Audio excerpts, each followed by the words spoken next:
See, it's one thing to have knowledge. It's one thing to have, know. To be very honest, this is something which I keep on telling in my videos also, that, everyone amongst us, we all study. It's not that we don't study or we are, we're not working hard for an exam. The only difference between a guy who got a top 15,000 or 20,000 versus the guy who got the top 1,000 rank or a top 500 rank is the difference in how they attempted MCQs.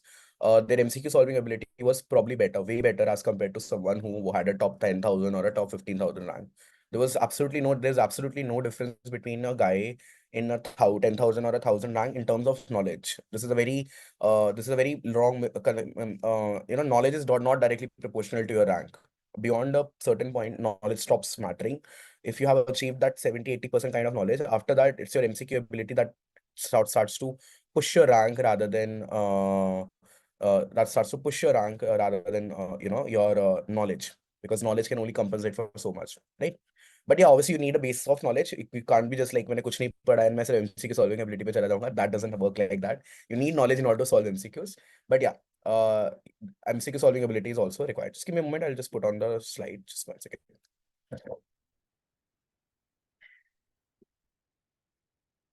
Yeah. So, right. So the first thing I wanted to talk about was, whenever you have read the question, try to find the buzzwords. Okay. Try to find the buzzwords. What are buzzwords? What exactly are the buzzwords? These are the words which will be guiding you towards the answer. All right. So it's fully possible that you have 5 or 6, although none of the questions in these 15 questions none of them were very long questions. But even if you have a very long question, 4, 5, 10 lines or something on those lines, uh, it's actually a time wasting strategy from the examiner point, so that you waste time. You have to figure out the buzzword. Okay, so this is the thing that examiner wants to tell me. This is the thing that the examiner wants to tell me. And this is the thing that the examiner wants to tell me. And from this, I have to get to the answer. See this with the example. Okay. Now, a male child has come with recurrent episodes of loose stool. On examination, you see that there is a rash on hands and legs, but sparing the chest. There's a similar history in elder sibling who later died. The child likely has. All right. Now, the thing is with this question, the fact that they initially gave you a male child, then they said there is an elder female sibling, immediately points over this cannot be an X-linked disorder. This cannot be an X-linked disorder. This has to be an autosomal disorder, right? This has to be an autosomal disorder, right? And at the same point of time, because there is a sibling history, most likely it's going to be an autosomal recessive disorder, because if it would have been autosomal dominant, they would have given a history of not sibling, but parents having it. In autosomal dominant, the every generation has the disease. So they would have given a history of parents having it, then the children having it. Here, they're not giving the history of parents having it, but siblings having it, because we know 25% risk. So it's fully possible that your sibling and you both end up having the same disease. So from this, we get to know that this is an autosomal recessive disorder. Simply by this fact that this is an autosomal recessive disorder, you can rule out burning foot syndrome and you can rule out beriberi. We all know they have no relation, be it burning foot syndrome or be it beriberi. Both of them don't have any relation whatsoever to a autosomal recessive condition. They're not genetic disorders. Beriberi is vitamin B1 deficiency. Burning foot syndrome is pantothenic acid deficiency. So simply by the virtue of the fact, you can easily rule out two options. Now you have left with Hartnup disease and acrodermatitis enteropathica. Now, even if you don't know anything about what is this Hartnup disease and acrodermatitis enteropathica, still you can get to the answer. In the name of in acrodermatitis enteropathica, the name itself is telling you everything. Acrodermatitis. Dermatitis will be limited to what? The acral regions. What are the acral regions? Acral regions we all know are your mouth and anus. Mouth and anus are the regions which are called as acral regions. But have we been given history of rash or dermatitis in the mouth and the anal region? No. We have been given history of rash in our hands and legs, not in the mouth and the anal region.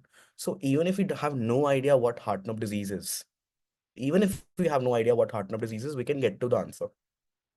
Even if you don't know how the answer to a question in the exam, just be cool, calm, think about what you know, think about what the question itself is telling you. Question itself will tell you 10 different things, and you can get to the answer. So the question, the disease itself is telling you enteropathica. Yeah, fair enough. Enteropathica, obviously, enteropathy means loose stool. Sure, this can be an answer. Acrodermatitis. Acro matlab acral region dermatitis. So I can rule that out. Even if I didn't know, let's say, like I told you, it is an autosomal recessive disorder, you would have ruled out burning foot and beriberi.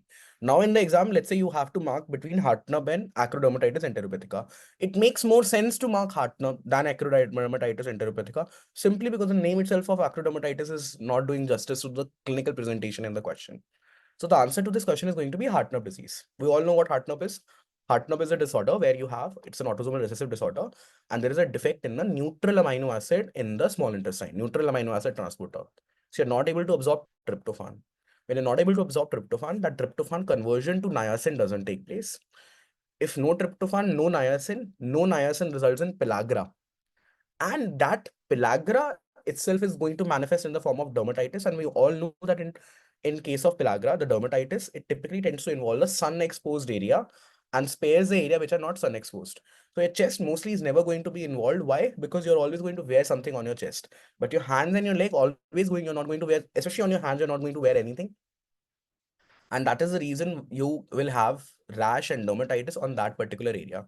The second part after dermatitis, what are the three Ds of pellagra? Diarrhea, dementia, and dermatitis.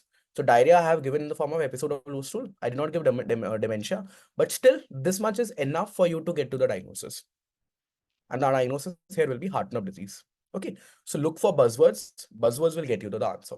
All right, let's move on. Let's move on to the next question. The next thing that helps in solving MCQs. No question is direct. Especially if you take this NEET PG, and this is a very humble request from my side, that please try to solve maybe 2 years also, prior to 2 years.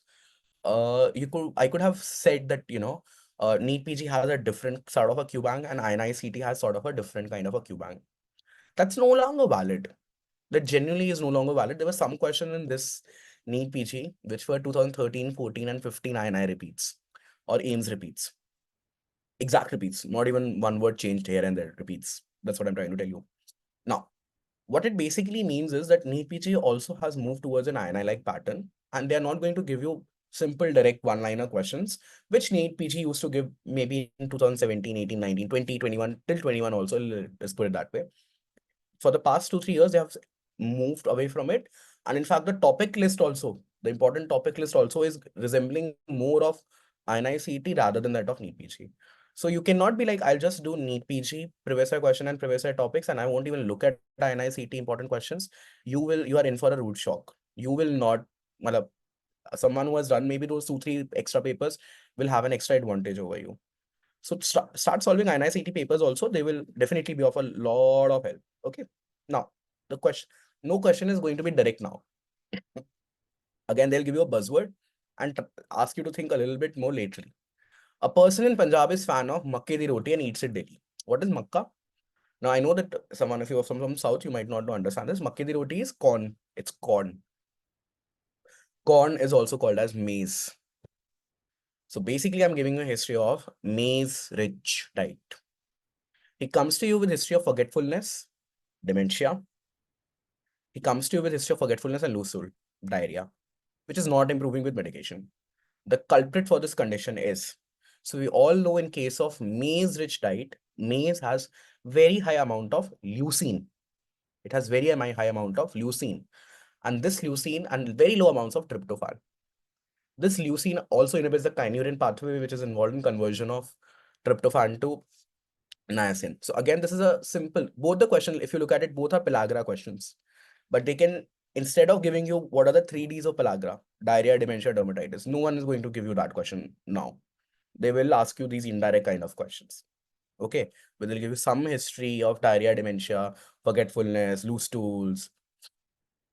They'll give, instead of giving maize-rich diet, they will give you corn-rich diet, or instead of telling about autosomal recessive disorder, they won't directly say, okay, tell a disorder which is autosomal recessive and can result in pellagra, that is Hartnum. No, they'll give you a male sibling, a female sibling, both dying, like that. Okay, so here it's simple. It's basically I'm giving you a history of maize-rich diet. He's taking a lot of maize. That's why he's having pellagra. The culprit is in maize, we know a lot of leucine is there. And this extra amount of leucine is the reason why you don't end up having, this extra amount of leucine is the reason why you don't end up having enough amount of tryptophan. And that in turn results in having pellagra. So no question is going to be direct. Start solving these kind of questions and it will automatically improve your MCQ ability. All right. Next, think laterally. Okay. It's fully possible that whatever the question is asking is given in your notes. It's definitely given in your notes. You just need to apply a little bit, apply it a little bit laterally, and maybe integrate it with a little bit knowledge, not much, but a little bit knowledge from maybe a bit of path and physio. Okay. So you can't be like, okay, this is an isolated, like for example, water soluble vitamins. Probably water soluble vitamins is the best example of this particular topic, because not water soluble vitamins is related to medicine, it is related to biochemistry, and it is related to pediatrics. So everything is getting intermingled. There are a lot of such very high yield topics which are not just one subject specific, and a little bit of lateral thinking will always help you guys. Okay. Now, vitamin C helps in absorption of iron since. Okay. Everywhere, whenever you look about vitamin C, as far as functions of vitamin C is concerned, everyone is going to tell you it helps in absorption of iron, and everyone will also tell it's an antioxidant. The fact that it's an antioxidant is the reason it actually helps in iron absorption. When we take iron, iron is in Fe3 plus state. Iron is actually in Fe. Iron actually is in Fe3 plus form. It's actually in a 3 plus form. Iron is in a 3 plus form. Sorry for the handwriting, but yeah, you can get iron is in a 3 plus form. Antioxidant, matlab it won't help in oxidizing. It will help in reducing, right? So this 3 plus, reducing means addition of electrons. Reducing means back from our 11th and 12th. Reducing means addition of electrons. And then this 3 plus will get converted to 2 plus, Fe2 plus, with the help of vitamin C. And this 2 plus form is the one which we know helps in gets absorbed. This 2 plus form is the one which is transported by divalent metal transporter DMT in the intestine. Right? So a little bit of knowledge from physiology and pathology will help you a lot. All right. So the simple fact that vitamin C helps in absorption of iron is the reason why it's simply because an antioxidant. Now, even if you think logically, these two options, they are one and same. Option A and B, you can rule them out even if you don't know, like, why will collagen help in absorption of iron?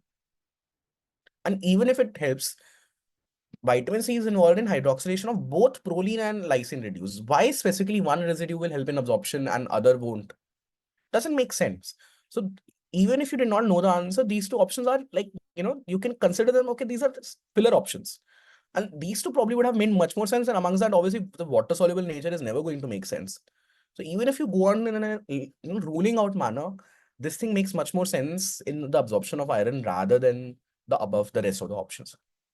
All right. Next, don't overthink. So yes, we need to think laterally and we need to look for buzzwords. Having said that, good 30 to 40% of your questions will be simple one-liners also. Although we are moving toward the USMLE and INI-CT based pattern, it does not mean that 100 out of 100 questions are going to be clinical scenario based question. 60%, 50% yes, 30, 40% can still be one-liners. 30, 40%, 30% at least can still be one-liners. This is an example at one-liner. In a one-liner, please don't overthink. You know the answer. You mostly will know the answer. Common to lead poisoning and pyridoxine deficiency. We all know in lead poisoning there is cerebroblastic anemia. In pyridoxine deficiency there is cerebroblastic anemia. So answer here is going to be simple. C, anemia. Right? Nothing to be complicated. Nothing to complicate, right? Don't overthink. A lot of times what happens that when we keep on solving all these clinical questions, that for the easy question, we tend to overthink. Either we won't attempt the question thinking that, oh, and sometimes we will be like, oh, we are overthinking and I'm sorry. We'll actually end up marking the wrong option. Will happen to a lot of you. So don't overthink, especially for the easy questions. If you think you know the answer, just go ahead with it. No need to overthink. Okay. And lastly, think logically, rule out an attempt. Now, this is an example of a question where you can just think logically. Now, which of the following vitamins can result in approximation of myelodysplastic syndrome? Now, in this question, you can easily rule out two options. Okay, the myelodysplastic syndrome basically means some hematological manifestation. Some hematological manifestation. We all know that vitamin B1 has cardiomyopathy, neuropathy, but we never learn about anemia or thrombocytopenia or stuff like that as far as vitamin B1 deficiency is concerned. Even in case of vitamin C, we never learn about We don't think about, scurvy is all about bleeding gum, just about painful joints, stuff like that. So this is it. The only two vitamins where there is a mention of anemia and hence an approximation to a myelodysplastic syndrome is going to be vitamin B6 or folate. It's going to be vitamin B6 or folate. Now, in myelodysplastic syndrome, what is happening? If we go back to our own pathology, again, this will be an example where you just need to a little bit integrate with your pathology knowledge. In myelodysplastic syndromes, the blasts, the normal immature cells in our body, the blast, they are not maturing. They are not maturing. There's a maturation defect. Let's put it this way. In folate deficiency, in megaloblastic anemia, because there is no DNA synthesis, because they are involved in DNA synthesis, again, the blasts are not maturing. That's why they become bigger in size, megaloblast. So even if we just logically think it that way, we'll get to the answer. The answer here is going to be folate. B6 causes only sideroblastic anemia, but it won't affect rest of the cell lines. Folate, we all know folate deficiency, they can be pancytopenia. All cell lines can be affected. In myelodysplastic syndrome also, all cell lines are affected. So even if you think logically in that particular straight line, you should be able to get to the answer, even if this has not been taught to you. Even if this has not been taught to you. Folate is the most logical, and this is true. Megaloblastic anemia, be it B12, vitamin B12, or folic acid deficiency, both of them approximate. They have a presentation similar to that of myelodysplastic syndrome. This is how basically you are going to attempt and solve MCQs. There are two, three other dictums I would want to tell you guys. One is that in a question, if you ever see two options which are dramatically opposite of each other, that one option is saying A is correct, other option saying A is not correct, B is correct, then the answer is going to be between these two options because both two options cannot be correct, right? Answer mostly will be among those two options only. Think laterally. And I would say that, so someone actually asked me this question here, said, should I go through your videos again that I watched Dr. Pankaj videos last year and something? So for you particularly, I would say that it's okay if you don't want to go through my video, but for the rest of you, if you have not watched my pediatrics video, I would genuinely say that do go through at least the important topic ones, especially the neonatology videos, especially the general growth and pediatric videos. Please go through them because whenever I have taught pediatrics, I've always taught keeping this in mind that I'm not just teaching you pediatrics. I'm also teaching you this MCQ solving ability. Most of the videos will always have a scenario that I will build up, and at the same point of time, tell you what will be the answer to that scenario and how examiner is going to confuse you. So if you're someone who's, let's say, in third and fourth year and has taken DBMCI 1, plans on taking DBMCI 1, frankly, it's, to be very honest, the videos are really, really affordable, to be honest. And I would advise every one of you. They're really concise and they're really bang for money, let's put it that way. If you do go through the videos that I have made, especially of the growth and development and neonatology, because systemic can be covered in other subjects as well. All right. If you do these videos, you will get because with each and every video, that MCQ solving ability part and the ability to think in the form of an examiner will also come to you. No doubt about that. Especially the neonatology and general pediatric video, that's something which I will definitely advise you guys to go through. For those who have done some other subjects, Dr. Pankaj videos last year or something, yes, fair enough, you can skip them for now. But for those who haven't done, definitely please go through these videos. You will get an understanding and get an idea. Okay, this is how I solve MCQs. This is how the question is going to be framed.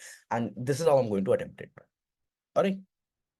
Let's see if someone answers the question. All right.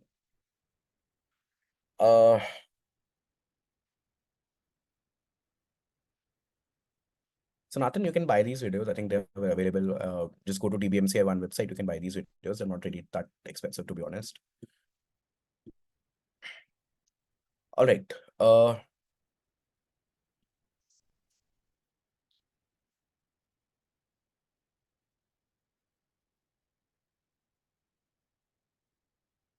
I think this sums up. Anyone else has any other question related to anyone has any other question related to how to go about IAP pediatrics quiz tips? Interesting.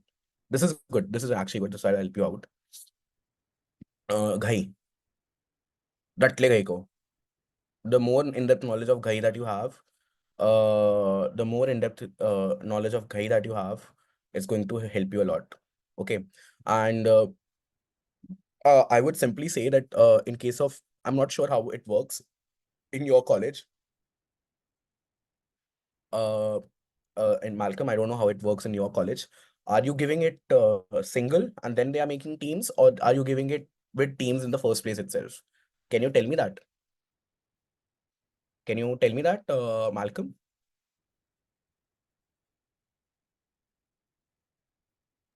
He's answered saying it would be a team event. Yeah. It would be a team event, right? Yeah. So if it's going to be a team event, then I was one thing I'll really advise that in case of any quizzes, for example, I gave this with Rishabh. So we had segregated topics, and this is genuinely very important. Like, you can't be reading two things, two people reading the same thing, because the syllabus is vast. And if not vast, definitely not small. Let's put it that way. So you and your team member can decide that these are topics I'm strong in, I'll do them, and I'll do them in depth. These are topics you are strong in, please you do in them in depth, and then come together and form a team. The knowledge that you have should be complementary, that one doesn't know, the other one knows. Along with that, having said that, the topics that you're not going to do, a brief cursory reading of those topics from your side is going to help you later. Because what will happen in case he forgets something and you maybe end up remembering it, that's going to help.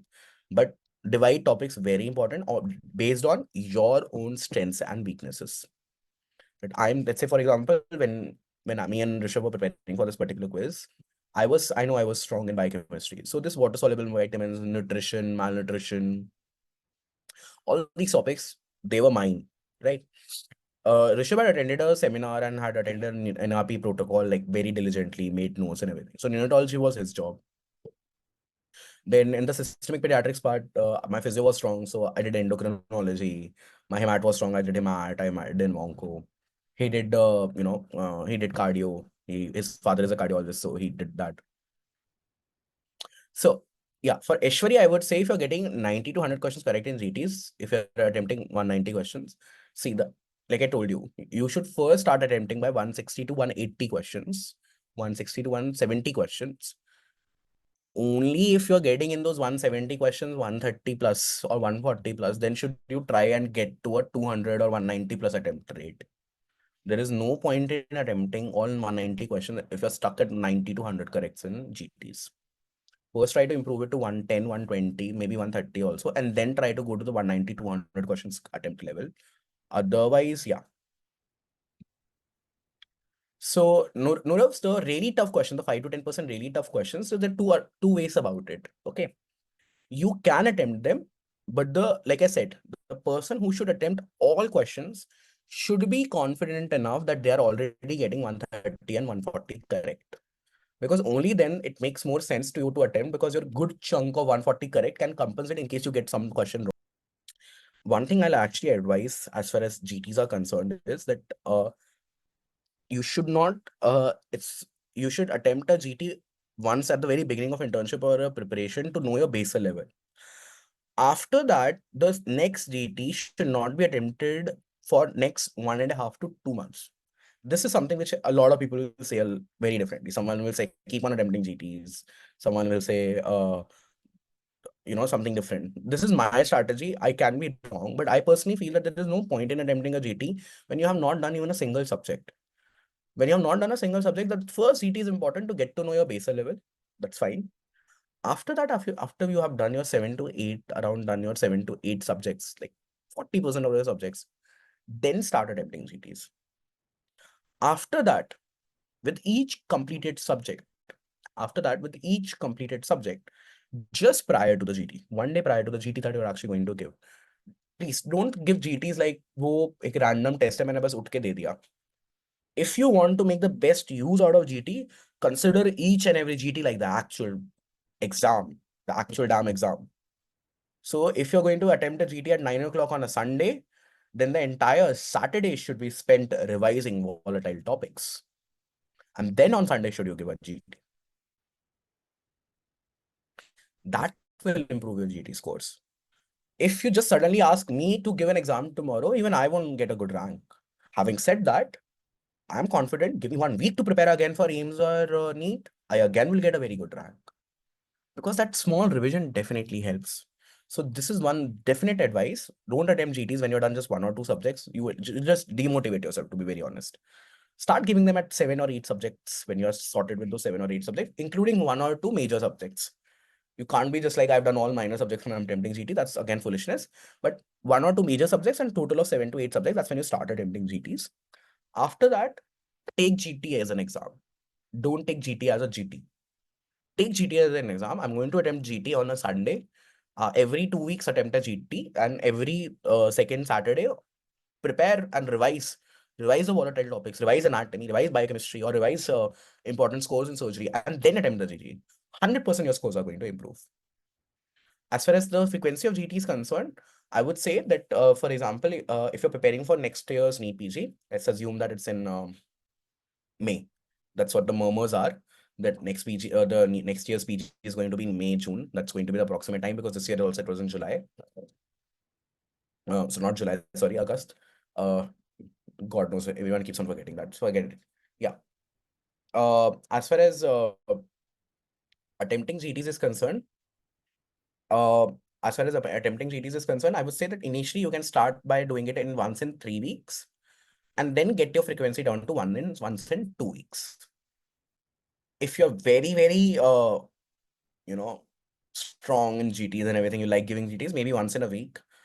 There's no point in giving GT once in every 3 days or 4 days. Useless. Once in 2 weeks is the perfect, I would say, balance. But don't start with once in 2 weeks immediately. After you have completed your subject, then you do once in 2 weeks, or done 15 to 16 subjects at least, then you start. For Rohit, how many correct should I get if 13 subjects are over? Depends upon the kind of subjects that you have done. But you should be able to see, I would simply say 19 subjects, 200 GTs, right? 200 questions. If you've done 13 subjects, you should get one. Obviously, you won't get all questions correct. But I would say if you're getting 80% correct, you should get 100 to 110 corrects in GTs at this particular point of time. And that 100 to 110 will become more to 130, will reach the 130, 140 level when you are when you're done with the 19 subjects. And further practice and revision will get it over to the 160 level. So that's how everything is going to come. All right. If you got 130 correct in GT in the NEET PG, I think you should attempt 180 to 185. If you got 130 correct in EPG, you should attempt 180 to 185. Don't go beyond 190. Don't be less than 170. 180 is the approximate numbers. All right. I would say 7 to 10 years is the bare minimum. 5 is inadequate. A lot of people say 5. I feel 5 is inadequate. I would advise you to go for 7 to 10 years. Minimum 7 years, ideally 10 years. That would my advice be. 5 is inadequate, because the reason I'm saying 5 is inadequate is because if you look at NEET PG, prior to 5 years, the questions were radically different. They were one-liners. So they have become sort of obsolete. So when it comes to 7 to 10 years, what happens is that you have to actually look at INI-CT papers.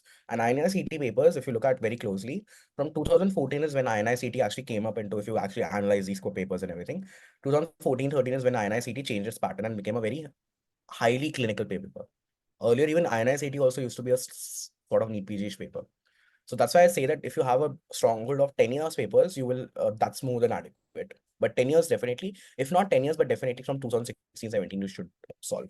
Don't restrict yourself to 5 years. A lot of people think 3 years is adequate. For them, I would say that you guys crack NEET UG. In NEET UG, we used to solve at least 20 years of paper. Okay, that is the amount of effort that we used to do. Just think about the guy you were in 11th and 12th standard, and the amount of effort you used to put in 11th and 12th standard and during your top year at that point of time.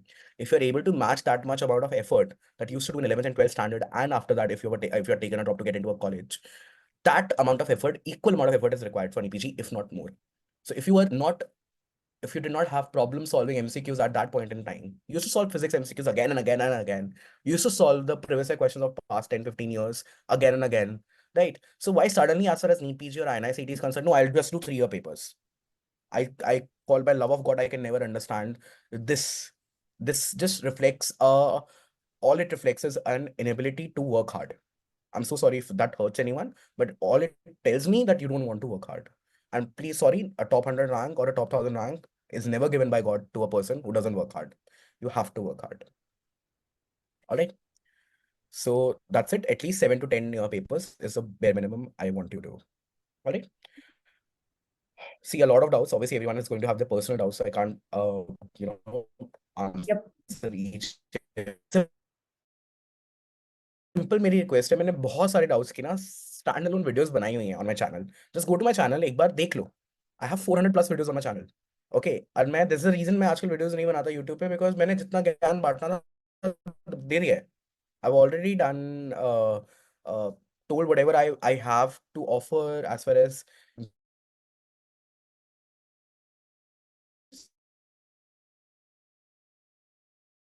the